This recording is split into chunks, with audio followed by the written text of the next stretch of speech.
Hi, I'm Dr. Amy Ben, and we're going to talk about stress today. Stress is the X factor that can shorten your life, so I wanted to educate you more about stress and what you could do to help yourself with this condition. Some people think of it as a silent killer. It is also known or cause or leads to heart disease, which is the number one killer in the United States right now. And it's also leading a stressful life can be hazardous to your health. So I'm going to go over some statistics with you regarding that. Heart disease is responsible for over 350,000 men's deaths and 360,000 women's deaths, according to data, and it claims more lives than any of the other diseases. And heart disease is considered preventable by lifestyle and so forth. So it's worse than breast cancer, prostate problems. It's worse than house fires and handguns and traffic accidents combined. So heart disease is a big problem, and it's very much so related to stress.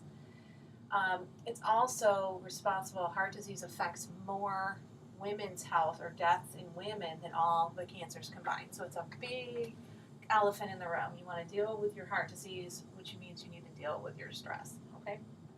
So signs and symptoms of stress would be insomnia, irritability, headaches, fatigue, anxiety, appetite changes, chest pain, rash, indigestion, racing heart, sweaty palms, and depression. So right here, I'm just going to go over a few things that you can do to help yourself with stress in general at home. One of the things you can do is start taking magnesium. Most people who are under a lot of stress are depleting their magnesium stores. So if you are stressed out right now, just increase your magnesium. One of the supplemental products that are out there you can get just about anywhere is called Calm. It's got calcium and magnesium in it. Calm, if you think of the name of the word, is meant to calm you down. So it'll help you reduce your risk for reaction to your heart being in a diseased state.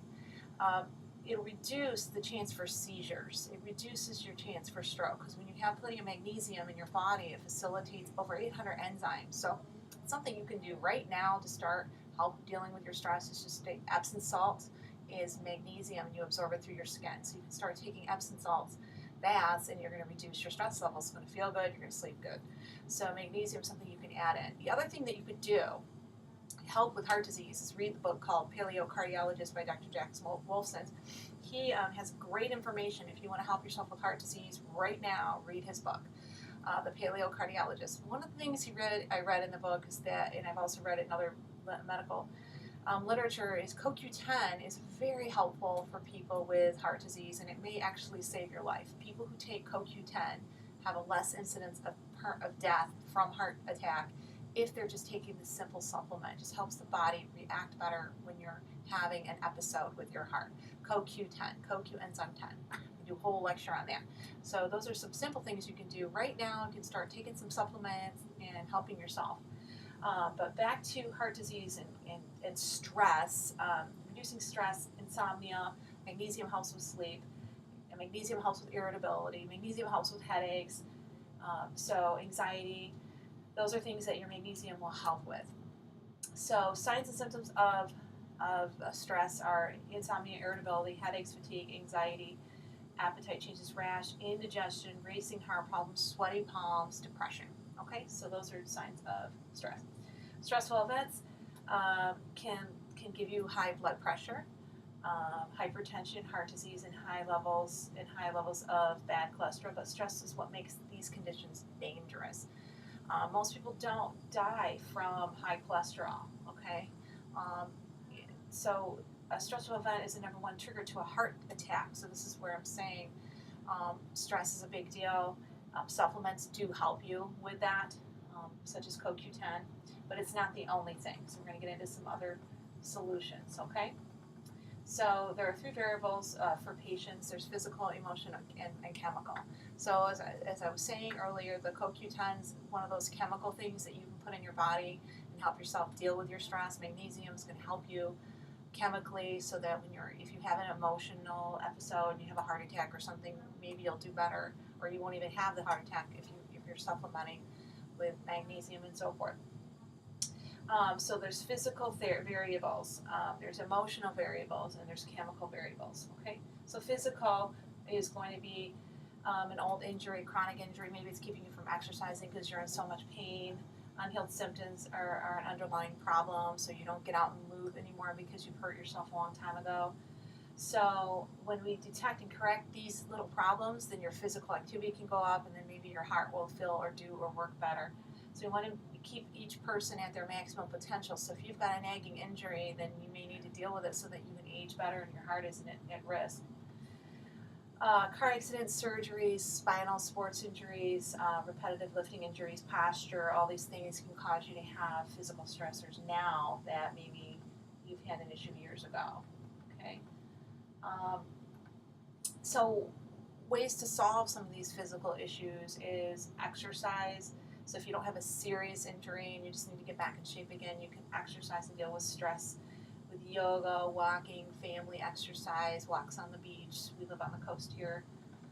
Emotional stress can be caused by weddings, work promotions, work deadlines, new babies, buying a new home, moving, holidays. Those are very stressful for some people. Other ways that you can be stressed is is from your emotions, but we're going to go into solutions, meditation and prayer, reading for a few minutes a day. In my practice, I have my patients lie in their dental roll. That's a great way. You're doing your posture work and you're resting. You can meditate then. So you can relax. If you do your dental roll time for 10 minutes, intimacy, holding and hugging your family, hands-on therapies, massage, we call that like filling your cup up. Sometimes we're doing more withdrawals than we're depositing physical activity. So sometimes emotional solutions happen from just being out and exercising with it in a group exercise format like tennis or soccer. So those are nice things to do to help you're acting physical to fix your emotional solution. Chemical stresses can be smoking or secondhand smoke, air quality, ocean runoff, allergies. Nutritional pitfalls that can create problems is coffee. If it's got mold in it, a lot of us are drinking coffee you don't even aware that you're drinking mold. I buy coffee that doesn't have mold in it, M-O-L-D. Red meat can be good if it's grass-fed, but if it's not grass-fed, it can be very bad for you. If you cook it too much, it can have free radicals in it. Chocolate can be good if it's raw, but if it's not raw, then it's probably a lot of dairy and sugar in it. Alcohol, unless it's red wine with resveratrol, too much hard liquor can be bad for you. Too much beer, too much carbohydrate can cause, you have a nutritional pitfall and cause stress. Chemical solutions, many foods have proven to contain antioxidants, which help reduce stressors and oxidative stress, importantly. So blueberries and garlics and onion, summer fruits, peaches, plums, nectarines are great foods for you to eat in the summer. Cherries, pears, and then dark leafy vegetables, broccoli, spinach, asparagus, and cabbage, really good for you to help as a chemical solution. Eating more whole foods, very good to help deal with stress. Okay. So everyone knows that chiropractic in general helps you with neck pain, back pain, headaches, sciatica, and other things like that. But what people don't really realize is it also helps with asthma and allergies, digestive problems, irritable bowel syndrome, acid reflux, fibromyalgia, and sinus problems. So a lot of people think that chiropractic is just a back and neck ache strain thing, but when you really reap the benefits of chiropractic care, some patients find out accidentally that, wow, my allergies I'm not suffering from them when I'm under regular care. My stomach doesn't hurt as much anymore. So these are things that people realize when they get into a good chiropractic office, that it helps with fibromyalgia, it helps with stress, it helps with Crohn's disease, it helps with asthma. And so that's why we take the time to do these lectures so we can teach you. So what chiropractic helps with is your immune system. It helps raise your ATP levels, which is adenosine triphosphate that declines as we age. So when you get chiropractic care, it raises that up, gives you better energy in your body. Your body's going to have a better metabolism. It helps with fatigue and it helps with stress. If you're having a stressful day and your muscles are all tight, go and get your chiropractic adjustment and you're like, oh, I feel so much better. I'm so glad I got adjusted today. But many people don't know about that. So again, we're taking the time to educate you. So in our practice, we give you a very detailed evaluation to find what the solutions are for you. Maybe you need magnesium, maybe you need CoQ10, maybe you are perfect with your nutrition and you need some good chiropractic care. We take a family history. We're going to check your genetics. We're going to also, are you kidding me?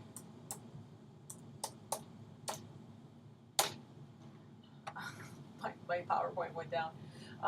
So more detailed solutions required. So we do x-rays, we do consultation, we do EMG testing.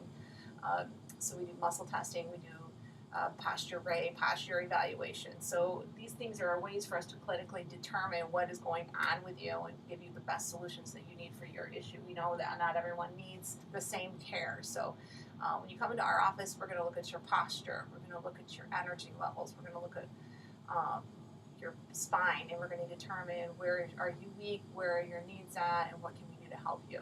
Give me a call if you have any questions or come into one of our lectures. Thank you.